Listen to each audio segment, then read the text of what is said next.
Hey guys, welcome to the Treasury Update Podcast Coffee Break Sessions, the show where we cover foundational Treasury topics and questions in about the same amount of time it takes you to drink your coffee.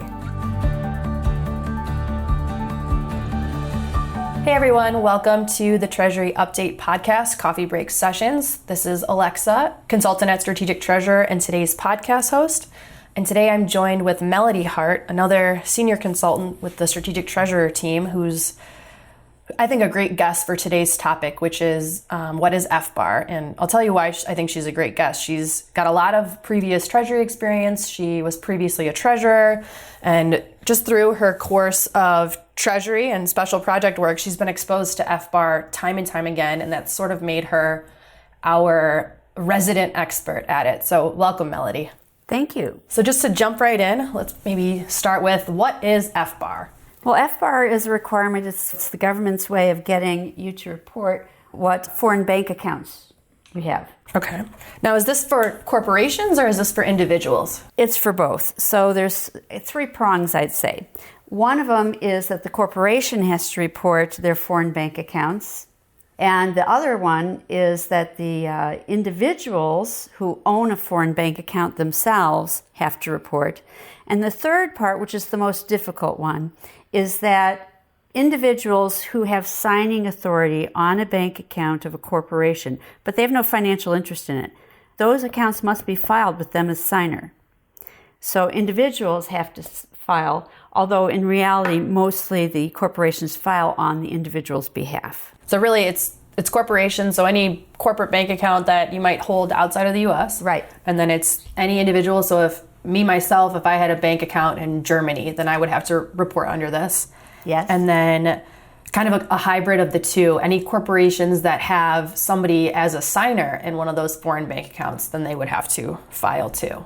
Yes, it's a little bit more complicated even because the definition of signer is a person who, alone or in conjunction with someone else, can disperse funds. And so that would include people who have wire authority. Initiators and approvers of wires are also considered signers for the purposes of FBAR.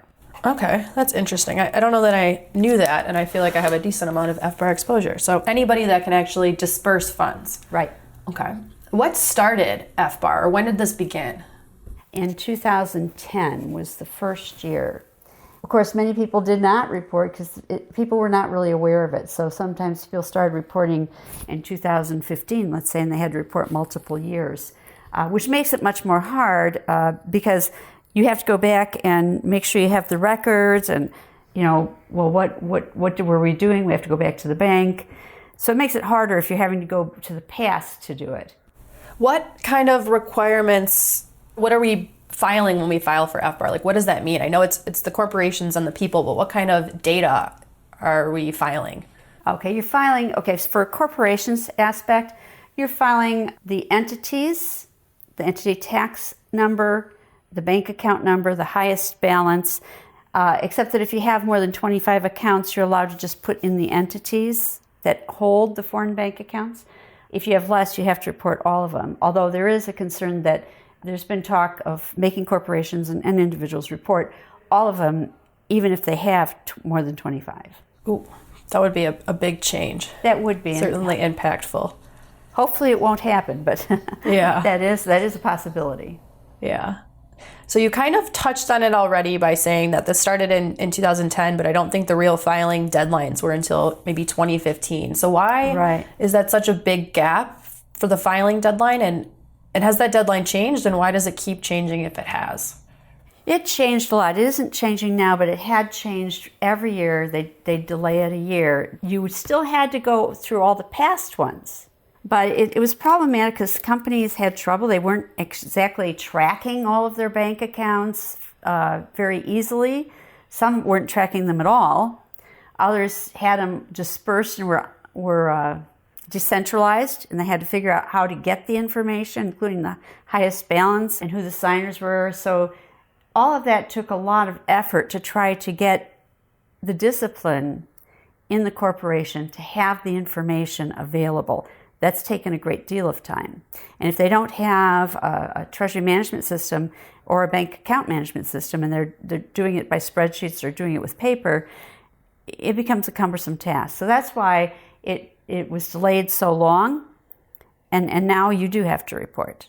Right. Okay. So it sounds like it was almost a big change management piece, because this is just something that was never on the radar, and then when it became on the radar, it wasn't the simplest thing to report. So then they allowed for more time, and that just is continuously changing, I guess.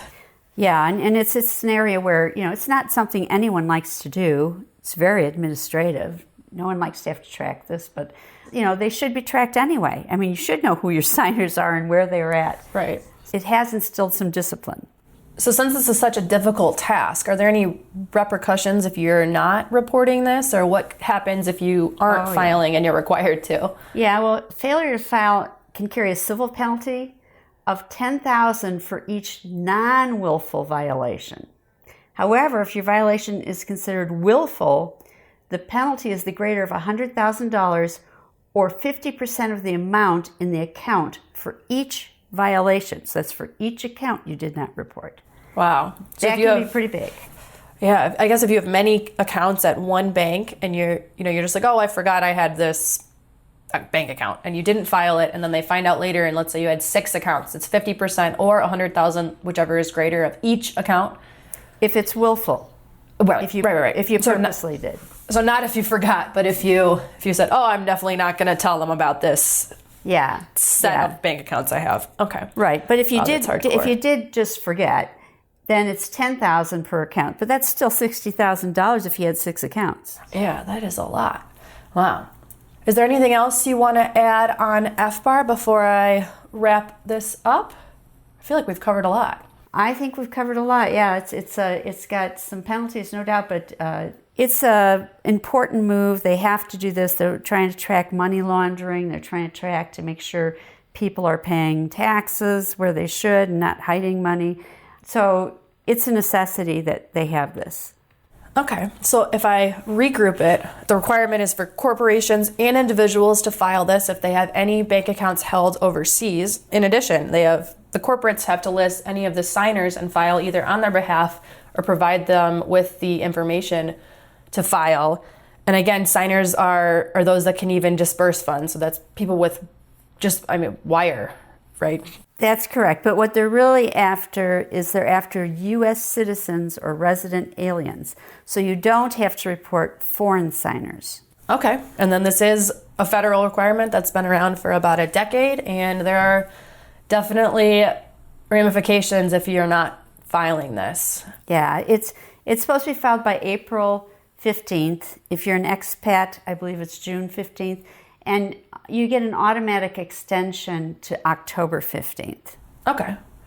In both instances, local and expat? Okay. All right. Well, I think that covers it. Melody, thank you for joining me on today's podcast on What is FBAR. It was great to have you. Thank you. For our listeners, feel free to tune in every first and third Thursday of the month for a new Coffee Break Session podcast release. And again, if you ever want to reach out with any comments, questions, topic ideas, or anything like that, you can send us an email at podcast@strategictreasurer.com. This podcast is provided for informational purposes only, and statements made by Strategic Treasurer LLC on this podcast are not intended as legal, business, consulting, or tax advice. For more information, visit and bookmark strategictreasurer.com.